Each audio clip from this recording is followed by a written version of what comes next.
Maybe to reduce some of our stigma, we can really discuss how we got here.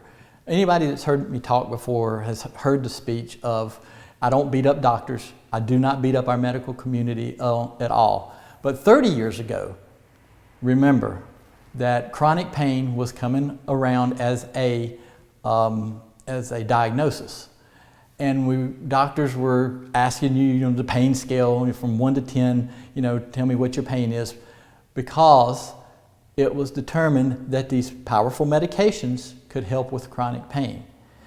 And that physicians should be prescribing these powerful medications, your oxycodones, Percocets, and other painkillers to help folks with chronic pain so that they could have a better quality of life.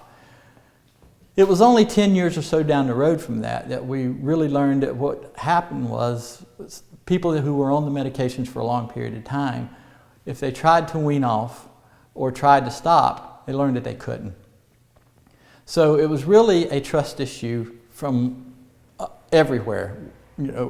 We trusted the docs trusted the information they were given. We worked with the doctors worked with us, but the monster was built.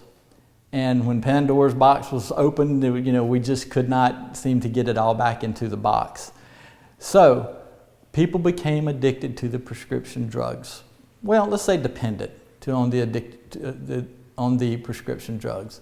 And one age group that really hit harder was our older age group. I got to be careful how I use older, but we get the older age group who have been working for years, who may have had injuries. Now, I'm one of those people. I've had multiple injuries, multiple broken bones, multiple surgeries.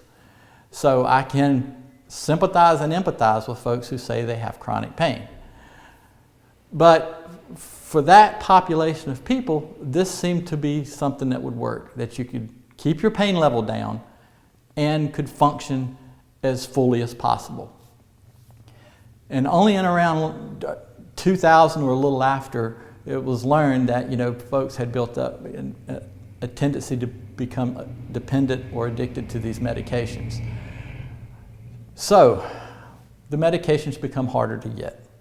Doctors tried to wean off, or doctors would stop prescribing because they were understanding that, hey, these medications are doing, in some cases, more damage than good.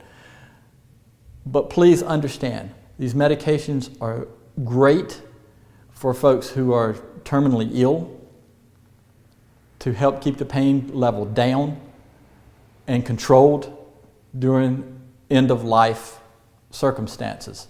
And really, that's what they were made for. But once people realize that, I can't get the prescription that I need to get it from somewhere else. And these prescription medications all of a sudden had a street value. And you saw prescription medications being sold on the street. And it got expensive. But people were doing it. And people were functioning. We heard our DA talk about crime went up. Well, yeah, people were starting to get, needed money for the drug, stealing the drug from relatives or other folks. You would start hearing more stories about people breaking into houses and just going and getting the drugs. And that was also happening here along with nationwide. One of the other problems that we had was just a huge increase in our death rate. The last number we got from last year was almost 70,000 people died from overdose. Most of them unintentional. Please understand, unintentional. They did not mean to do this. They were taking the medication because it started with pain and it evolved to this. So, what hit the street? The illegal drugs. You started seeing an increase in heroin, an increase in fentanyl mixed with heroin, and now it's almost all fentanyl that's on the street. It became cheap, easy to get, and you're seeing more and more of that in the news every day.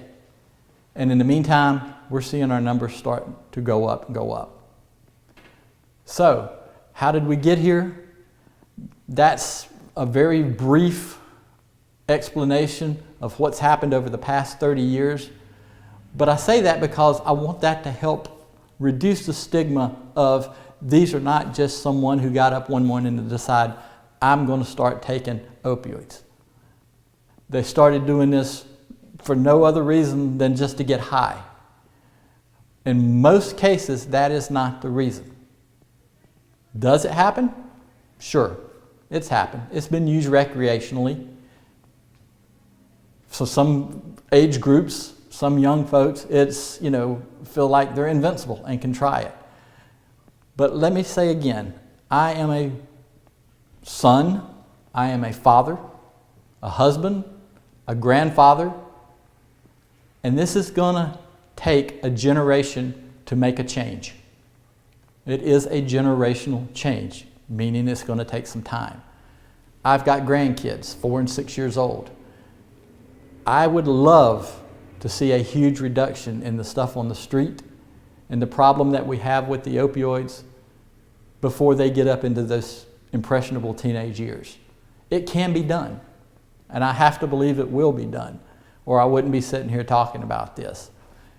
Continued education, continued input from the community, continue to bring in the resources that we need to battle this. Understand that sometimes treatment means going outside the county, being open to that, because that's just where the facility is that you need at that particular time. You'll hear more about this as we go along. I hope that this helps. And again, I look forward to talking to you a little more later on in the event.